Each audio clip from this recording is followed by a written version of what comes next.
Fiquei muito conhecido na cidade. Eles me chamavam de caçador de lobisomem. Não tem nada a ver. Eu nem de animais caseiros era muito chegado, mas odeio de quem faz mal a eles. Na minha vizinhança aconteceram coisas esquisitas. Alguns animais nos vizinhos começaram a sumir. Era mais frequente os gatos. Viviam do lado de fora das casas. Os cães também eram vítimas. Um pouco mais difícil, mas de vez em quando a polícia era chamada para desvendar um desaparecimento. O caso começou a ficar conhecido na minha cidade, depois no estado e um pouco adiante foi parar nos jornais. Acho que vocês devem ter visto. Alguém filmou um animal pelas ruas no bairro. E sim, era no meu bairro, mais exatamente em frente à minha casa. Ninguém mais saía à noite, só eu. O que na verdade eu estava imaginando que alguém estava envenenando os bichos e depois dava sumiço neles. As outras pessoas acreditavam em lobisomem. Eu não. Numa noite desta, trabalhei até tarde.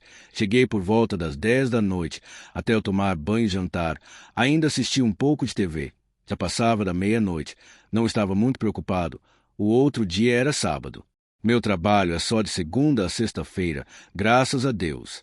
Comecei a escutar um cachorro da vizinha latir muito. Ela morava na rua de trás, fazia fundos com a minha casa. Ninguém falou nada, muito menos saíram para ver o que estava acontecendo. Eu fui, e foi daí que me apelidaram de caçador de lobisomem. Não sabia se dava a volta no quarteirão, ou se colocava uma escada no fundo de casa e verificaria o que era. Achei mais seguro utilizar a escada. Subi e fui observar. Acredite, o cachorro já estava em silêncio. Ele tinha sido abatido por um animal enorme que ainda estava lá saboreando aquele pobre animal. O esquisito é que o outro animal estava vestido. Sim, um animal de camisa. Estava meia rasgada, mas vestido. Desci as escadas pé por pé. Fiz o maior silêncio possível. Até dor de barriga me deu. Passei o resto da noite no banheiro. Cada vez que lembrava daquilo, tinha que correr de volta ou fazia nas calças. Mas como acreditar? No outro dia, bem cedo, comecei a escutar barulhos em volta da minha casa, pessoas entrando e saindo da casa do vizinho. Era a polícia. Como já tinha amanhecido, ainda um pouco apavorado, fui até o lugar. A polícia havia sido chamada, pois o dono do cachorro só encontrou metade dele. Fiquei imaginando se falaria algo que tinha visto na noite anterior ou ficava em silêncio. Estava com medo que me achasse maluco. No decorrer da conversa, escutei o dono do imóvel dando a mesma descrição que eu tinha para um repórter de uma televisão muito famosa. Deu para perceber que ele ouvia, mas fazia cara de snob. Deu na cara para todos ver que ele não dava a mínima para aquele relato. A semana continuou. Aí fui solidário à vizinhança e nem eu saía de casa, nem trabalhar fui. Fiquei imaginando forma de contar o que tinha visto às outras pessoas e ao mesmo tempo balançava a cabeça e falava: Nossa Senhora, que ponto eu cheguei? Acreditar em lobisomem. Só eu mesmo. Passei o dia tentando me convencer que havia sonhado. Pode chamar de pesadelo também se você quiser. A noite novamente vem chegando. 6 horas da tarde, nem um pio. Todos sumiam. O principal divertimento das pessoas passou a ser a confirmação de ter trancado suas janelas e portas. As famílias com crianças de colo foram para casas de parentes. O bairro ficou ainda mais quieto. Não conseguíamos pensar em coisas boas, só abobrinhas. E agora como se livrar daquela coisa? Eu é que não vou lá fora enfrentá-lo, caçador de lobisomem. Quem teve esta ideia? Naquela noite nada aconteceu. Talvez o acúmulo de pessoas durante o dia deixou o lobisomem meio esperto. Ele não veio. No amanhecer tive uma ideia. Vou ligar para o repórter. Vou chamá-lo para passar a noite aqui em minha casa. Quem sabe eles consigam gravar a imagem da besta. Liguei.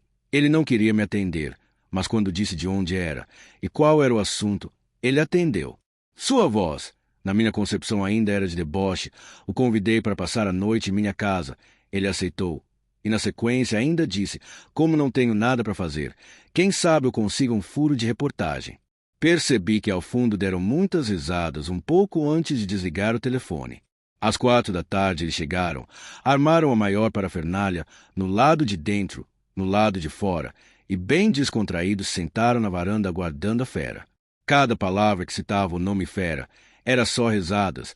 Fiquei imaginando que de caçador de lobisomens seria a piada no ano. Fiquei feliz e triste ao mesmo tempo. Triste, porque seria piada no ano, o pior apareceria em rede nacional. Até que era uma vantagem, pois não seria somente um pesadelo. Alegre, ele apareceria. Seria gravado e eu apareceria em rede nacional como caçador de lobisomem. E o pior, realmente ele existe. O repórter, para piorar a história, trouxe seu cachorro, um daqueles que cabe no bolso, mas parecia o diabo de ruim. Quando o cachorro estava em seu poder, dava até vontade de ter um, mas era só soltar. Pronto, um monstro raivoso de 10 centímetros. O tempo foi se passando e nada. Comecei a suar que nem um condenado, e olha que estava o maior frio. Algum tempo depois percebi a inquietude no cachorro. Ele não estava uma fera. Estava aflito. Tentava se esconder. O repórter de boa. Ao chegar próximo às 9 da noite, perguntei a eles se queriam entrar. Disseram que não. Disse a ele, vou trancar as portas, depois não abro mais. Me disseram tudo bem. Antes de trancar as portas todas, só faltava da sala. O cachorrinho pulou e entrou na minha casa e foi direto para baixo no sofá. Aquilo não era um bom sinal. Era a fera rondando a redondeza.